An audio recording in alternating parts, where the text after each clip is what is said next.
welcome to Classic Rock and Country Music Facts and Trivia. Appreciate you being here. Please subscribe if you have not yet. Please share these out. Trying to get viewership up. It's been going down. Let me know what you want to see. I've been trying to do the things that people are requesting as best I can. But today's was something I found and I thought was super cool, and I wanted to know myself where some of these people went. Today's video is on country musicians, music stars that just disappeared, that you don't hear from anymore. Let's take a look.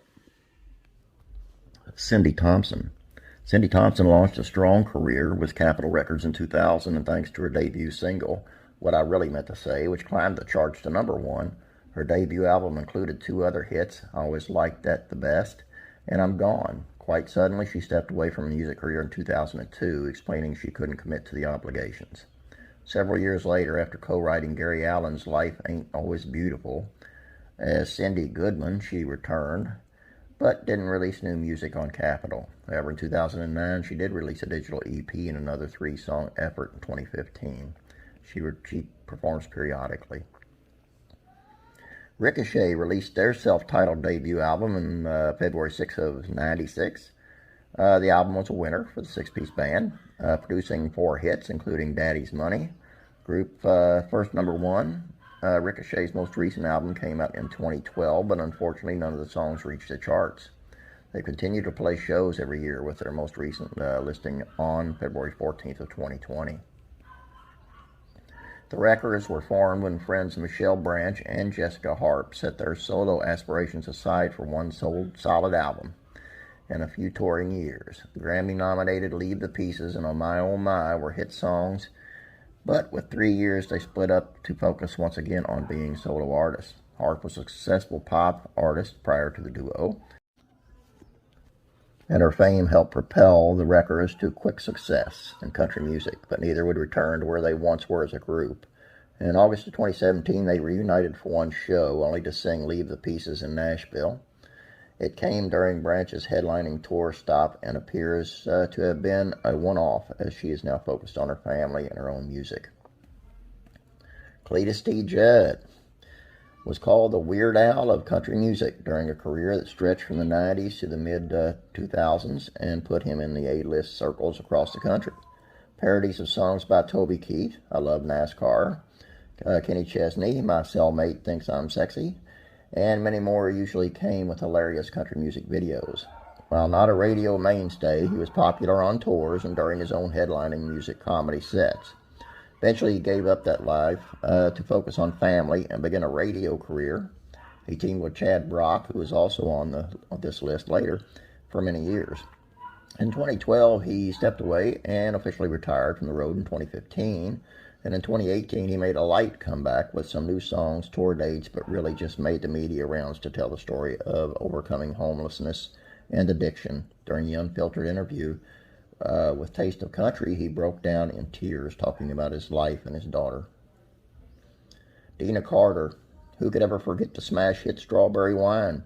The song was Dina Carter's debut single and her very first #1 hit, and while it's also karaoke go-to in downtown Nashville, it's arguably one of the best well-known country songs of this era.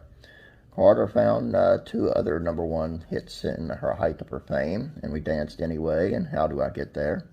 And she is very much still around, having released her Southern Way of Life album in 2013 and done a media tour in support of the 20th anniversary of her Did I Shave My Legs for This album in 2017.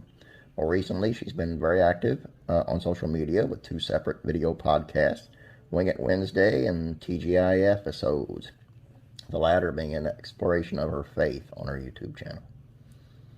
Bobbie Gentry. Because Bobbie Gentry became a household name in 1967. That's when Ode to Billy Joe became a smash hit, and it was virtually unavoidable.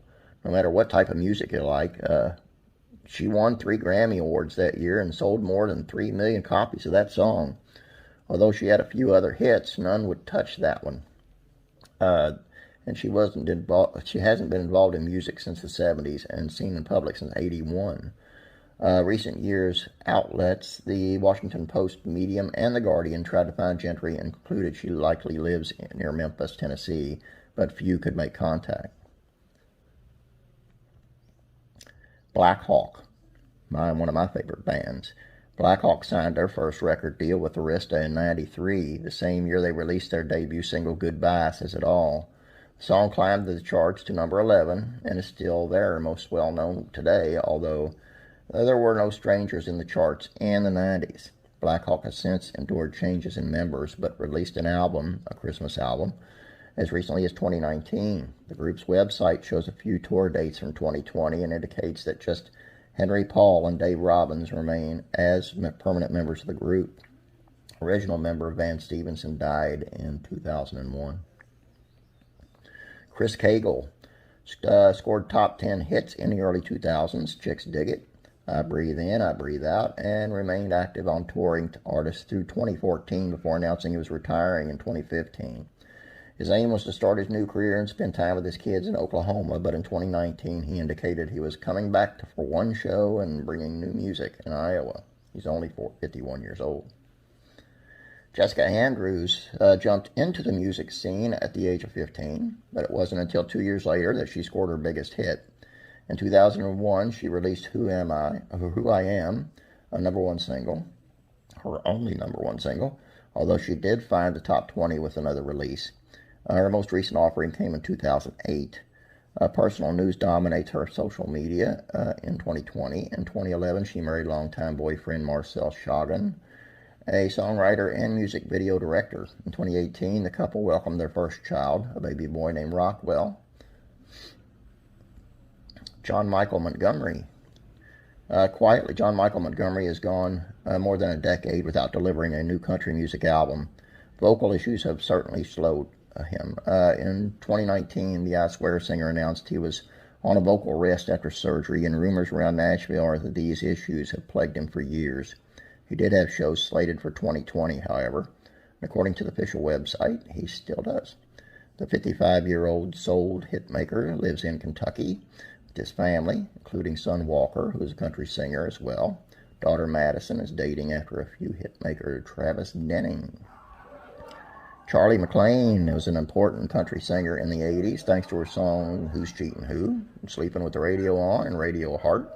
She made her way into the top 10 for the first time in 1978 with That's What You Do to Me, Who's Cheatin' Who was the very first number one hit and her most famous, but she scored a lot of other hits from the early to mid-80s. Unfortunately, the singer is no longer involved in music.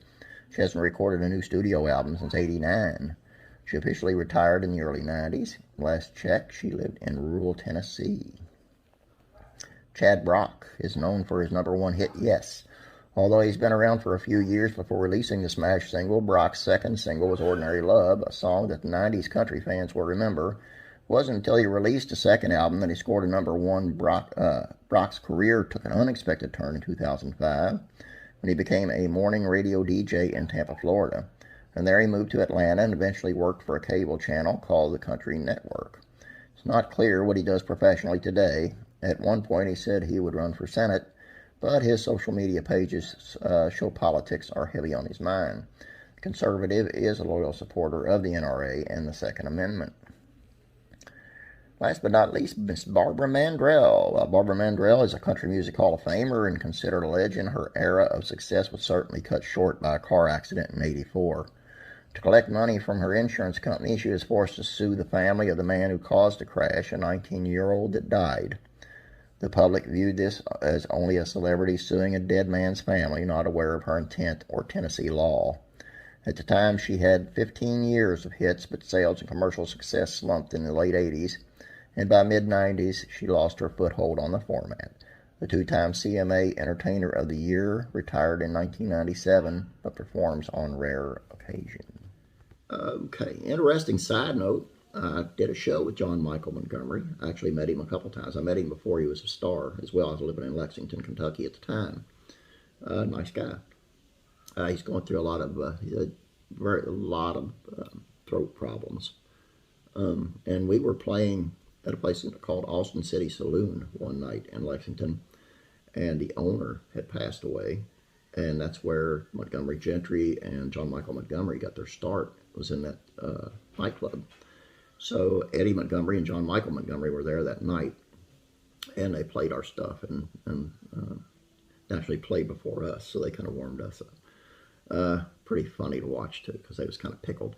Anyway, that's all I got for you. I probably shouldn't have told that story, but what the hey. There's a lot more to it, too. May get to it someday. Please don't forget to subscribe.